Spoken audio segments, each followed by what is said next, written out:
అందరికీ నమస్కారం అండి. మధ్యతరగతి కుటుంబాల్లో ఒక సామెత ఉంటుంది కదండి.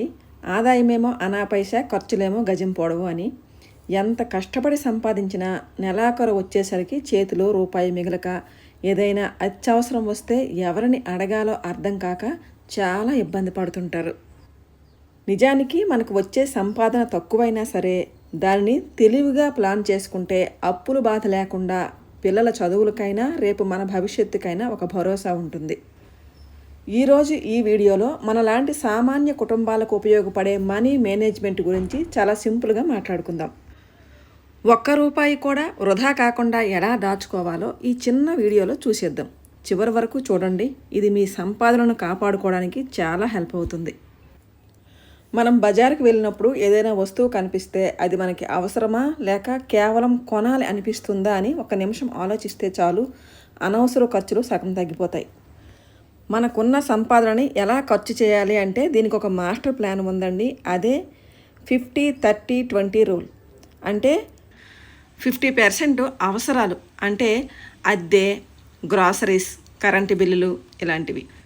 30% కోరికలు, అంటే సినిమాకి వెళ్ళడం, కొత్త బట్టలు కొనుక్కోవడం ఇలాంటివి. 20% పొదుపు, ఇది మీ భవిష్యత్తు కోసం దాచుకోవాల్సిన డబ్బు. ఉదాహరణకు నెలకొక 20,000 వస్తే అందులో 4,000 ఖచ్చితంగా సేవింగ్స్లో ఉండాలి. రెండవ పాయింట్ అత్యవసర నిధి. రేపు పొద్దున్న అనుకోకుండా ఏదైనా అనారోగ్యం వచ్చినా లేదా ఉద్యోగం పోయినా మనం ఇబ్బంది పడకూడదు.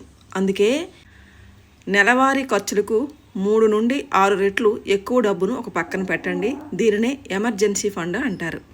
మూడవ పాయింట్ అప్పు. ఇప్పుడు ఇది కూడా ఒక పెద్ద బిజినెస్ అయిపోయింది. బ్యాంకుల నుంచి ఫోన్లు చేసి మేము మీకు క్రెడిట్ కార్డు ఇస్తాము అని చెప్పేసి. అప్పు అనేది ఒక ఊబి లాంటిది. క్రెడిట్ కార్డ్స్ వాడుతున్నప్పుడు జాగ్రత్త. వడ్డీ రేట్లు ఎంత ఉన్నాయో తెలుసుకోండి.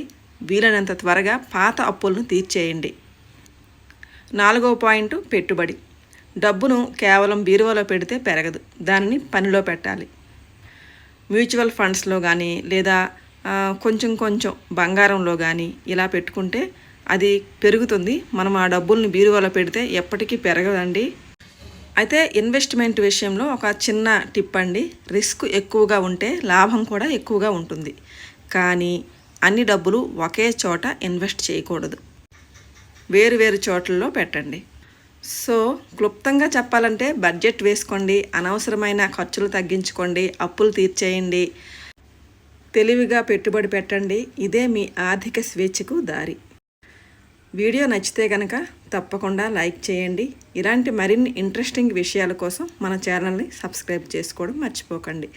మళ్ళీ వచ్చే వీడియోలో కలుద్దాం. అంతవరకు సెలవు మరి.